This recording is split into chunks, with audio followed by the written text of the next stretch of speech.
ലോക്സഭാ തെരഞ്ഞെടുപ്പ് തീയതികൾ പ്രഖ്യാപിച്ചതോടെ ആവശ്യത്തിലായി മുന്നണികളും സംസ്ഥാനത്ത് NDA അടക്കമുള്ള മുന്നണികൾ പ്രചാരണം കൊഴുപ്പിക്കുകയാണ്. ഏപ്രിൽ 26-നാണ് കേരളം വിധി എഴുതുന്നത്. കൂടുതൽ വിവരങ്ങളുമായി തിരുവനന്തപുരത്ത് നിന്ന് MK വിനോദ ചേർന്നുണ്ട്. വിനോദ, സംസ്ഥാന വ്യാപകമായി പ്രചാരണം കൊഴുപ്പിക്കുകയാണ് വിവിധ മുന്നണികൾ. പ്രത്യേകിച്ചും എടുത്തു പറയേണ്ടത് NDA ക്യാമ്പ് അതിയായ ആവേശത്തിൽ തന്നെയാണ്. എങ്ങനെ നോക്കിക്കാണാം? തീർച്ചയായും വിഷ്ണു, നമുക്കറിയാം കേരളത്തെ സംബന്ധിച്ച് കൃത്യമായി പറഞ്ഞാൽ 40-ാം പക്കം കേരളം വിധി എഴുതുകയാണ്. കേരളത്തിലെ 20 ലോക്സഭാ മണ്ഡലങ്ങളിലേക്ക് തീപാറുന്ന പോരാട്ടമാണ് ഇത്തവണ നടത്തുന്നത്. നമുക്കറിയാം കഴിഞ്ഞ തവണത്തെയൊക്കെ അപേക്ഷിച്ച് ശക്തമായ ത്രികോണ മത്സരമാണ് മിക്ക മണ്ഡലങ്ങളിലും നടക്കുന്നത്. നേരത്തെയൊക്കെ 2-3 മണ്ഡലങ്ങളിൽ, അല്ലെങ്കിൽ കൃത്യമായി പറഞ്ഞാൽ 5 മണ്ഡലങ്ങളിൽ താഴെയൊക്കെയാണ് പ്രധാനമായും BJP സ്ഥാനാർത്ഥികൾ വലിയ മുന്നേറ്റം നടത്തിയിരുന്നത്. പക്ഷേ ഇത്തവണ അപ്രതീക്ഷിതമായി ചില മണ്ഡലങ്ങളിൽ പോലും BJP മുന്നേറ്റം നടത്തും എന്ന് പ്രതിപക്ഷത്ത് ഉള്ളവർ പോലും, എതിർ കക്ഷികൾ പോലും പറയുകയാണ്. പ്രത്യേകിച്ചും ആലപ്പുഴ പോലുള്ള മണ്ഡലങ്ങൾ, ശോഭാ സുരേന്ദ്രനൊക്കെ അവിടെ സ്ഥാനാർത്ഥിയായി വരുന്നു. ആറ്റിങ്ങലിൽ കേന്ദ്രമന്ത്രി V മുരളീധരൻ മത്സരിക്കുന്നു. തിരുവനന്തപുരത്ത് കേന്ദ്രമന്ത്രി രാജീവ് ചന്ദ്രശേഖർ മത്സരിക്കുന്നു. അങ്ങനെ BJPയുടെ പ്രമുഖ നേതാക്കൾ ഒക്കെ കളത്തിലുള്ള ഒരു തെരഞ്ഞെടുപ്പ്. തൃശ്ശൂരിനെ സംബന്ധിച്ച വലിയ താരപോരാട്ടം നടക്കുന്ന ഒരു മണ്ഡലം. അതുകൊണ്ട് ഇവിടെയൊക്കെ തന്നെ BJP വിജയിച്ച് കയറാനുള്ള സാധ്യത ഉണ്ട് എന്ന മറ്റ് കക്ഷികൾ പോലും പറയുന്ന ഒരു സാഹചര്യം. ഈ ഒരു സാഹചര്യത്തിലാണ് കേരളം തെരഞ്ഞെടുപ്പിലേക്ക് നീങ്ങുന്നത്. LDF UDF മുന്നണികൾ കേരളത്തിന് പുറത്ത് ഇന്ത്യ സഖ്യമായി മത്സരിക്കുമ്പോൾ ഇവിടുത്തെ ജനങ്ങളെ കബളിപ്പിക്കാൻ വേണ്ടി അവർ പരസ്പരം മത്സരിക്കുന്ന ഒരു സാഹചര്യമുണ്ട്. തമിഴ്നാട്, ആന്ധ്ര, കർണാടക തുടങ്ങിയ സംസ്ഥാനങ്ങളിലൊക്കെ തന്നെ CPM-ഉം കോൺഗ്രസും മുസ്ലിം ലീഗും ഒക്കെ ഒരേ വണ്ടിയിൽ കൊടിവെച്ച് കെട്ടി പ്രചാരണം നടത്തുമ്പോൾ ഇവിടെ മാത്രമാണ് രണ്ടായി നിന്ന് അവർ മത്സരം നടത്തുന്നത്. ഇത് സാധാരണപ്പെട്ട ജനങ്ങൾക്കിടയിൽ വലിയ സംസാരം തന്നെ ആയിട്ടുണ്ട്. ഈ സാഹചര്യത്തിലാണ് NDA വളരെ ശക്തമായ മുന്നേറ്റം കേരളത്തിൽ നടത്തും എന്ന് ദേശീയ വാർത്താ ഏജൻസികൾ പോലും നടത്തിയ സർവേകൾ സൂചിപ്പിക്കുന്നത്.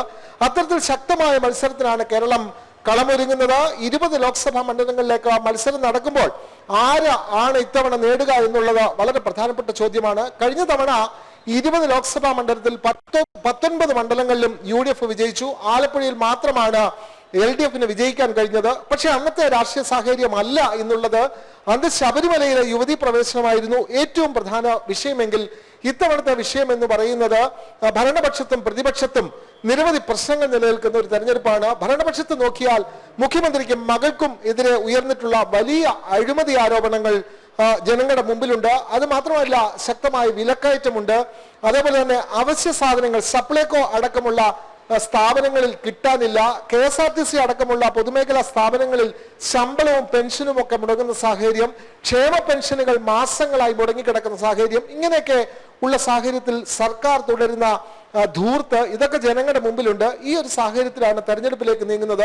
പ്രതിപക്ഷത്തിന്റെ കാര്യം നോക്കിയാൽ പ്രതിപക്ഷത്ത് കോൺഗ്രസിനുള്ളിൽ തന്നെ പടലപ്പിണക്കങ്ങൾ പരസ്യമായി തന്നെ പുറത്തു വരുന്നു. പ്രതിപക്ഷ നേതാവും KPCC അധ്യക്ഷനും ഒക്കെ തന്നെ പൊതുവേദിയിൽ പോലും അസഭ്യം പറയുന്ന സാഹചര്യം, ഘടകകക്ഷികൾ തമ്മിലുള്ള പ്രശ്നങ്ങൾ, കോൺഗ്രസിലെ പ്രമുഖ നേതാക്കൾ BJP-യിലേക്ക് പോകുന്ന സാഹചര്യം, ഇത്തരത്തിൽ കലുഷിതമായ സാഹചര്യമാണ് പ്രതിപക്ഷമായ UDF-ലുള്ളത്. ഈ ഒരു സാഹചര്യത്തിലാണ് കേരളം ബൂത്തിലേക്ക് നീങ്ങുന്നത്. കൃത്യമായി പറഞ്ഞാൽ 40 ദിവസം ഉണ്ട് കേരളത്തിന് ഈ തെരഞ്ഞെടുപ്പിലേക്ക് നീങ്ങാൻ. പക്ഷേ കേരളത്തിലെ കാലാവസ്ഥ നോക്കുകയാണെങ്കിലും വളരെ കടുത്ത വേനലാണ്.